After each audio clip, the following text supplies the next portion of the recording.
Mestre Léo, boa tarde.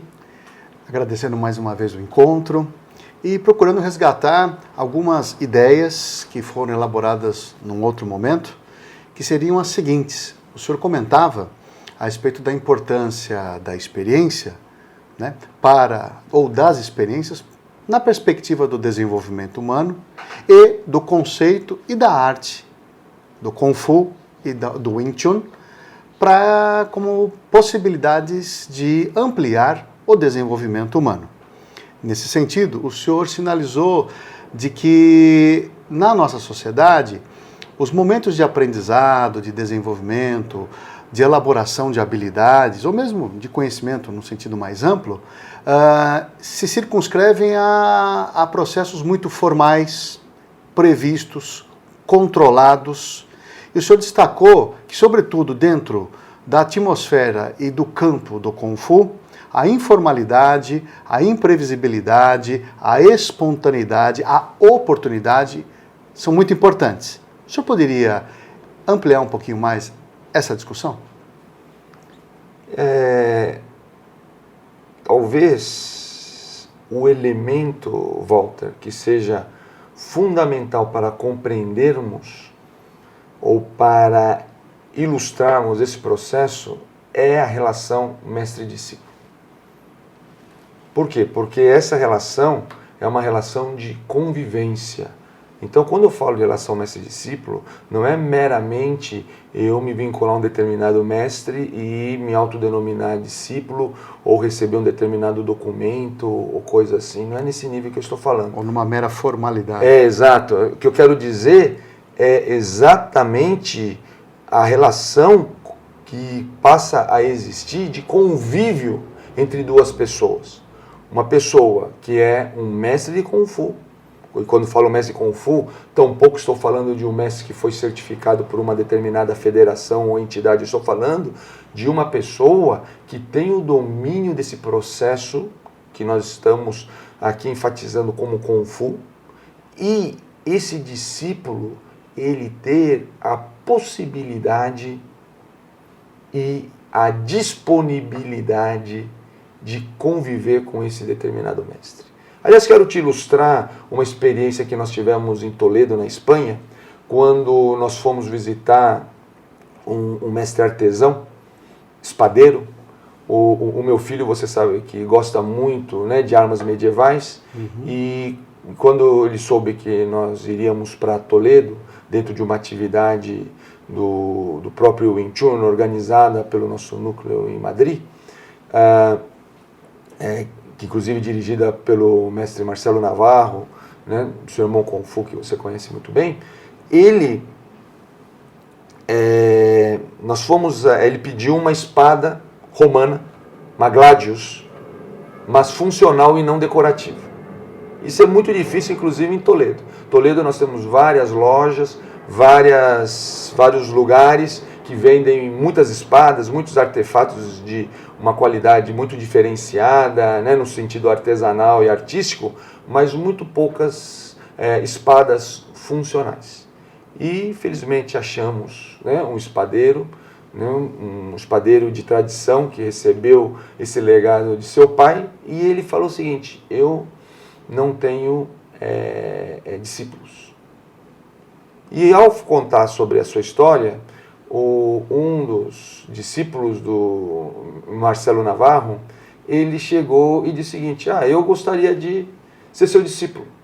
Mas de uma maneira assim formal e sem o devido peso, né, de um processo mais formalizado.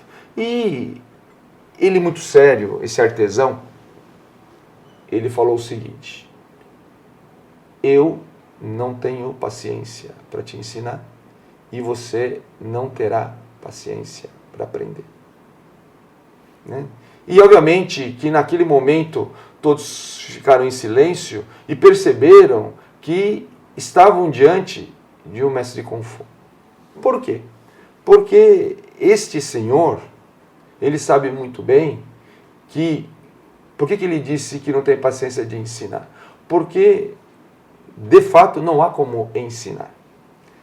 A única maneira de aprender é trabalhando com ele. é o aprender fazendo. E o segundo momento interessante é que, a partir daí, ele tem que saber fazer uma distinção através da convivência do que seria. Como, por exemplo, ele citou, olha, sabe quando que você tem que saber quando que o ferro está pronto? É quando ele alcançar uma cor alaranjada. Só que esse laranja é um laranja específico, que não pode estar escrito no livro, você não vai conseguir imprimir a cor, você tem que olhar e perceber isso, né? E ele falou assim, olha, você tem que ter essa paciência. E quando ele mostrou a mão, ele não tinha dois dedos, a parte superior da falange dos dedos. Então você observa que interessante esse tipo de convívio. E será que nós temos tempo para isso hoje? Né? Uma questão, se for, mestre Léo, eu gostaria de resgatar a ideia de que uma das possíveis ideias atreladas à noção de discípulo é que discípulo é aquele que aceita a disciplina do mestre. E na nossa cultura, a disciplina admite muitos significados. Como que o senhor concebe a questão dessa disciplina ou desses atributos necessários à relação mestre-discípulo, sobretudo na perspectiva do discípulo, a disciplina do discípulo? Pois é, né? Isso é um dos grandes desafios, porque muitas vezes o discípulo ele está aberto, mas ele está seguindo uma pessoa que não é um mestre de Kung Fu. Ele não teve essa experiência tão pouco. Né? E esse tem sido um dos grandes desafios hoje para encontrar esse processo. No entanto, eu acho que tão pouco, você vê, nesse caso desse mestre espadeiro que é de Toledo, provavelmente a arte irá morrer com ele.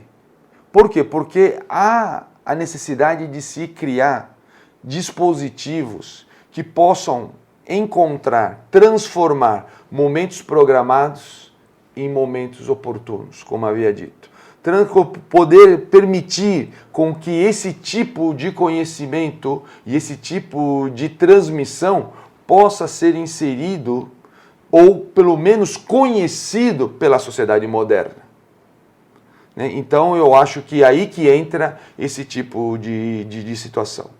Tive o privilégio de conviver com o grão-mestre Moyat, e ele, em 1992, ele elaborou exatamente um instrumento que eu diria que foi crucial para que pudéssemos buscar um caminho nesse sentido, que foi justamente a elaboração do Siu Nim Do, né, que foi a base daquilo que hoje nós chamamos de Wing Chun Experience, ou seja, uma experiência de Wing Chun, uma experiência de abordagem do Kung Fu a partir do sistema Wing Chun, mas que pudesse permitir o acesso de pessoas da sociedade de modo geral, para que elas pudessem aprender a valorizar esse tipo de conhecimento, ou nem diria conhecimento, diria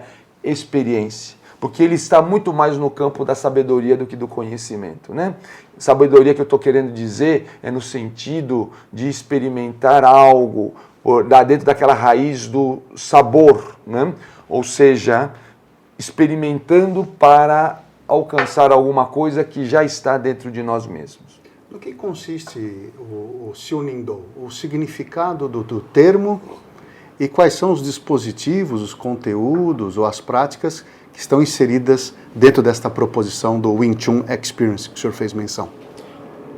É muito interessante perceber, e você como um mestre de Wing Chun tem esse conhecimento do que um sistema chinês ele é baseado em listagens de possibilidade. Então, por quê? Porque essas possibilidades é que vão permitir uma variação que vai atender à necessidade de cada um de nós. Então, o Siu Nim Do, ele nada mais é do que uma listagem de movimentos a partir de uma lógica permeada na ideia de linha central, que é uma noção muito importante dentro do sistema Wing Chun. Alguns chamam de teoria, eu não chegaria a tanto, por quê? Porque a reflexão chinesa, ele passa ao lado ou ao largo da teoria, da relação teoria e prática? Teoria e prática é grego, não é chinês. É do logos grego. Exato. Então não faria sentido nós atribuirmos essa noção de linha central dentro de uma teoria propriamente dita.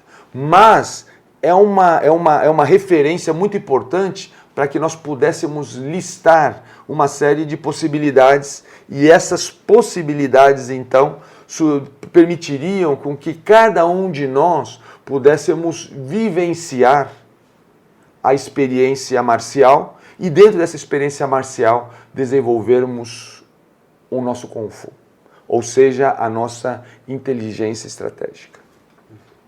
O Siu Ning Do, dentro dessa proposição de uma introdução, uma aproximação das pessoas em relação ao sistema, ele, de uma certa forma, ele pode servir em contextos diferentes, não apenas para o contexto de educação e formação tradicional do Wing Chun. Ele pode ser utilizado em que outros contextos? Esses dispositivos, essas práticas, esses conceitos que estão inerentes ao Siu Ning Do.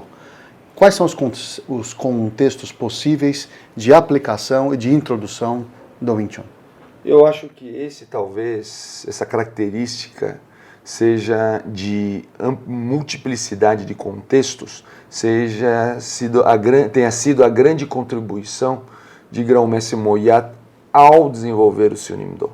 Por quê? Porque você tem uma gama bem ampla de faixa etária. Então, desde criança até pessoas da terceira idade podem praticar o Siu Ning Do, porque são movimentos simples, são movimentos elementares que todos podem fazer. Por quê? Porque o grande desafio não está na execução dos movimentos, mas sim na contextualização dos movimentos. E essa contextualização, ela vai vir da consciência de cada um de nós. Então, essa consciência, ela não está limitada a algum processo físico ou algum outro tipo de processo. E cada um tem o seu. Então, essa consciência ela está ligada diretamente ao grau de possibilidades que cada um tem. Esse é um ponto muito importante. Outro ponto importante é que ele pode ser trabalhado dentro dos diversos ambientes, quer seja ele corporativo, ou quando falo corporativo, estou falando do empresarial, ou pode ser dentro das instituições de ensino formal, como universidades e escolas, né? Pode ser dentro de instituições militares, tá? Como nós já tivemos oportunidade de trabalhar junto às forças de paz, né? Da ONU aqui no Brasil e assim por diante. Né? Então, quer dizer, existe uma gama bem ampla de atuação dentro do que nós chamamos de Wing Chun Experience. Inclusive, práticas que são exercidas por praticantes de outras artes marciais. Por quê? Porque como a base não é a técnica, isso é uma outra inovação muito importante, não diria nem inovação, mas característica muito importante, isso faz com que praticantes de outras artes marciais se interessem em compreender sua própria arte marcial através da prática do Wing Chun Experience. Então é uma prática que eu acho que tem sido cada vez mais refinada ao longo dos anos. Eu acho que a contribuição de Grão-Mestre Moyat foi dar um pontapé inicial nesse processo e hoje ela tem se mostrado altamente eficaz para introduzirmos o Kung Fu, não digo só o Wing Chun, ou seja, o Kung Fu de modo geral, obviamente através do sistema Wing Chun, mas o Kung Fu, a noção de Kung Fu, tão rara e tão difícil de se entender junto à sociedade contemporânea. Da experiência que o senhor tem, como uma questão final para esse momento da nossa conversa, quais são as manifestações mais comuns em termos de aprendizado, de desenvolvimento, que o senhor tem encontrado em pessoas que não têm a experiência em arte marcial, que se submeteram ao processo do Siu Ning Do, do Wing Chun Experience? Olha, o que é curioso é que muitas vezes essas pessoas, elas se mostram muitas vezes mais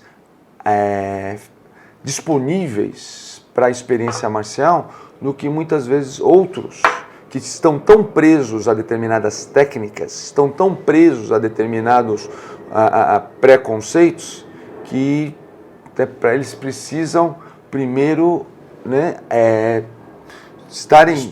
dispor-se, né, abrir mão muitas vezes desse, ou pelo menos deixar em suspensão para poder experimentar uma outra experiência, tá? Agora, o que eu tenho visto também, que tem sido uma boa checagem para grandes artistas marciais perceberem o quanto a validade, o quanto, né, de valor existe na sua prática específica. Por quê? Porque eles começam a perceber que quando uma prática de arte marcial é bem exercida, eles não têm esse problema.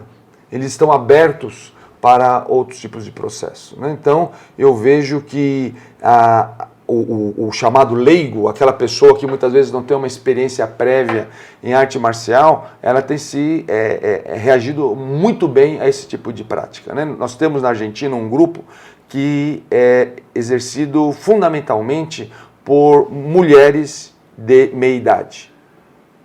Então, nós temos, inclusive, um centro que está nos dando apoio nesse sentido no interior da província de Buenos Aires e que permite, com isso, com que pessoas do sexo feminino, lembrando, obviamente, que o Wing Chun, né, atribuído, a sua fundação atribuída a uma mestra, a mestra em Wing Chun. Então, com isso, exercendo aquilo que nós chamamos de feminilização da guerra. Isso também vale para aquela pessoa de mais idade. Isso também vale para aquela pessoa que tem dificuldade física, porque tudo tem como base a reação. Ou seja, a essência desse trabalho está naquilo que chamamos de feminilização da guerra. Perfeito. Mestre Léo, muito obrigado por o momento e muito agradecido. Obrigado a você, Walter.